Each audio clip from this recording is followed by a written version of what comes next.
Hey everybody, this is Mr. Ainsworth again, and we are going to get into a little tech lesson here on how to calculate the standard deviation, the mean, with a set of data on Desmos, the graphing calculator, and on the T84, a little bit of both. Because guess what? You can do it on either platform, and guess what? Desmos is available to everybody on the internet. It's free. Just go to desmos.com, and you can use the calculator, the graphing version, and the scientific version anytime you wish. Okay, I do this in all classes from Algebra 1 on up. All right, the first thing we're going to do is go into Desmos and enter in the data. So I'm going to make up a data set. Okay, so here we go. You want to go up here to the plus sign and add a table. Is where you enter your numbers in here. All right, so I'm going to do that, and I'm just going to make up a data set so we can talk about it. All right, and as I speak it out, go ahead and do the same thing and listen to my words and my data and just go ahead and enter it in. Okay, so 34, and then hit the enter button. 43, enter. 45, enter. 44, enter. 37, enter. 23, enter. 26, enter. 35, 35, and 46. All right, so we got our data in. And like I said, we're going to do this on the T84 in here in just a minute, but we're going to focus in on Desmos first. So we're going to have data in there. And now what we want to do is calculate all sorts of things. Okay, so let's work on standard deviation first. Now, there's two types of standard deviation possible in Desmos and also the calculator. There is standard deviation in respect to the population, where you consider all n values. And then if you want to take a look at the standard deviation for a sample or a subgroup, all right, it's going to be a little bit bigger number, and it's going to be the sum where the sum is divided by n minus 1. So there's a population standard deviation and the sample standard deviation. We'll do both. Okay, so we're going to hit the function button here. So get your keyboard going. We're doing stats, so click on stats. And the first thing we want to do is notice that there's two standard deviations. STDEV is the sample population right there, where you're going to be dividing by n minus 1, and then the population standard deviation. So we're going to do this one first. This is what, in both of these, oops, I did not want to do. I didn't want to put in the table. So sorry. Let me go back here. Go down here to the second line. Okay, I apologize. Go down to the second line and insert the standard deviation. So let me rephrase that here. So we're going to go put in the second line, go to stats under functions, and select the population standard deviation. This is where we divide the sum by n, not n minus 1. You have to tell the calculator where the data is coming from. And if you look up top here, the data is in x1. So usually what I do is I just go up here and you go ahead and select it and then right click. You can copy it. Get Control C. Control C is copy on a PC. Okay, you Mac guys, you can do it a different way. All right, and then come down here and insert it into your formula, if you will, for standard deviation, population standard deviation. So go Control V on a PC, and notice that it says X1, which corresponds to your first column of data values. Okay, and notice it's about 7.507. We'll verify these with ETID4 here in a minute. Okay, go down to the third line. Let's calculate something else. Let's go to functions. All right, stat, and then let's calculate the sample population or standard deviation based upon the sample where you divide it by n minus 1. This number should be a little bit bigger. So we're going to go click on this one here and can Control V for paste. Paste that in and notice that the number's bigger because you divide this sum by n minus 1 and not n. Okay, so that would create a bigger value. Okay, so there's two types of standard deviation. The first one's based upon the population, the entire population, and the second one's based upon the sample, where you divide it by n minus 1 and not n. Okay, let's go down to the next line here, and let's say that you want the total sum. Okay, you want to know the total of all those values. Well, that's easy to calculate. So you select total, Control V again. All right, the total is 368 for those values. Let's say you want the mean or the average. So go to the next line and you go function and you select mean or average. Once again, you got to say, hey, from what? The mean of average of what? So tell where the data is coming from. In this case, it's in the first column, X1. So the mean or the average is 36.8 for the data set. Let's say that there's a large data set and you don't know what the max is. You want to figure out what the max is. So go to functions, go up to stat, select max, paste in x1 because you have to say, hey, where the data is every single time, just like on the T84. And the max is 46. The biggest value or the highest value is 46. Let's say you want to know what the min is. All right, so you go to functions, stat, and then select min. Go ahead and paste it in.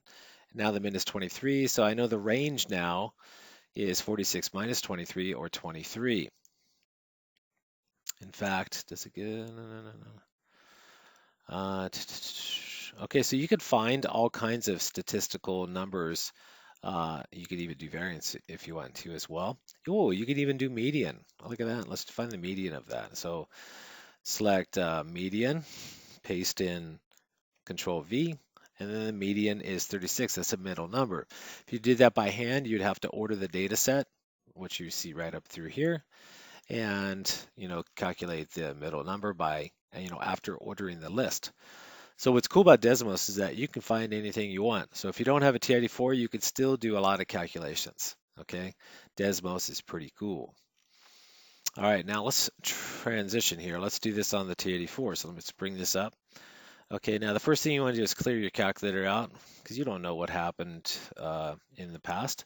So go second memory, which is right above the plus sign. Select number 7 for reset. Select number 1 for all RAM. All right, and you say, does it ask you a question? Do you want to reset it? And you say, yes, number 2. Okay, and then it says all RAM cleared. You're good to go. So here we go. Press clear. Here we go. Let's enter the data set. Click on stat, and you're going to you want to edit. Edit means change, so select number 1, and notice that it has a bunch of lists possible. Okay, we're going to enter our data in list 1. Okay, L1 stands for list 1. So we go 34 and then enter, 43 then enter, and every time you hit the enter button, it shifts down 1 cell. Okay, and then make sure you go slow on this because if you mess up a data point, well, guess what? All the calculations are going to be incorrect because incorrect input gives you bad output. So remember that. So 37, then 23, 26, 23. Oops, not 23. So you see right there, I just made a mistake. 23 and then 26. I'm talking as I'm writing or typing here. So I got to concentrate. And there are two 35s and there's a 46. Now we have 1, 2, 3, 4, 5, 6, 7, 8, 9. There's 10 data numbers in the data set. So if I go back up to the 10th one, it should say in list 1, the 10th number is 46, and it does. So I've got 10 values. I didn't skip any. And before you do anything, you should probably check, go up to the top and do a check.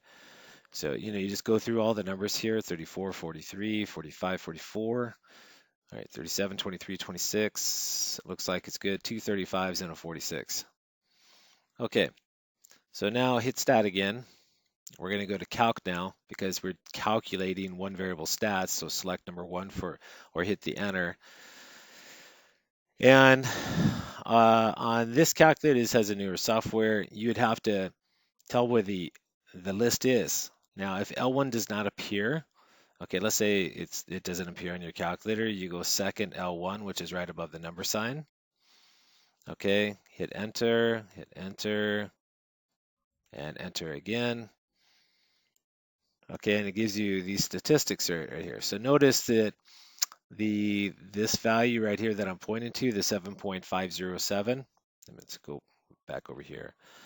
So here we go. We have 2 standard deviations in Desmos here. So the first standard deviation, S right here, 7.913, let's say. All right, that is the sample population deviation.